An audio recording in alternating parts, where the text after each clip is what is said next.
Or you don't see this every day in Washington, D.C. Democrats and Republicans agreeing with regulators and Justice Department officials that when it comes to the power of big tech, a lot of them have gotten too big for their own britches. So they're targeting companies like Google and Facebook, Amazon and Apple. Senate Judiciary Committee member Marsha Blackburn joins us right now. Senator, good to have you.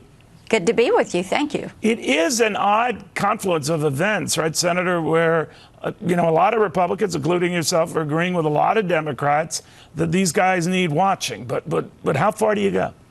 Well, I tell you, it is a confluence of events whose time has come, because for years we've been concerned about what the edge providers, social media, were doing with all this information and the data of individuals that they were scraping and using and monetizing. And, Neil, they're big ad companies. They have pretty much built monopolies in their space, and it's time to review their practices and see how much we know about what they're doing with, as I call it, your virtual you and your presence online. So you're more concerned about privacy invasions, tilted kind of searches, that sort of thing.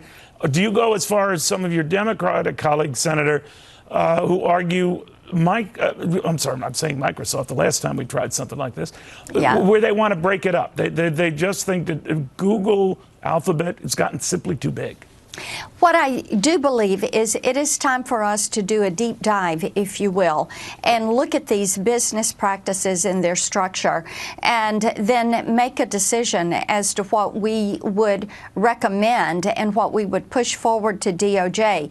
I do not think we should predetermine that, but I do think it's time for us to set aside a group who is going to do a deep dive on these issues and look at everything from privacy to censorship to the size and the antitrust provisions that would apply to these companies. Senator, if I can switch gears, I know you were at the Sure. border yesterday. Yes. Obviously, you're well aware of the last-minute deal scored with the Mexicans. The president used the lever of trade to extract concessions on the part of the Mexicans to do something more to police not only their border with us, but their southern border, Yes. where a lot of Central American immigrants, get through and ultimately knock on our door. What do you think of it?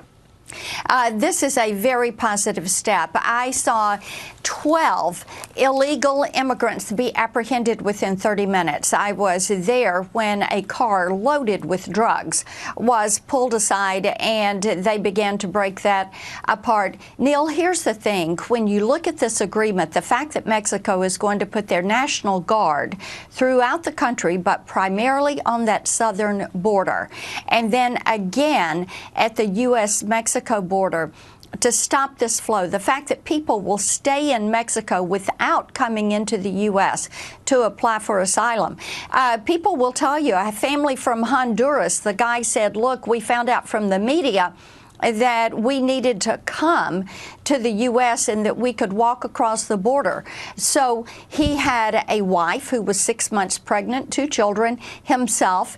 And they, based on media reports and what they were hearing from the cartels, who, by the way, are big businesses, they deal in trafficking drugs and human beings, that they were going to find a way in here, and they heard they could stay once they got to the U.S. So to change this policy is positive, and now Congress needs to do its job, change these asylum statutes that are on the books, and give the Border Patrol what they need to do their job. They need more manpower. They have to have agents on the ground. They do need that border wall. They need technology. An agent told me yesterday, he said, yes, we need technology, but I'm yet to see a camera climb down off the pole and apprehend an illegal alien. We need boots on the ground. Senator, thank you very much. Good seeing you. Good to be with you. Thank you.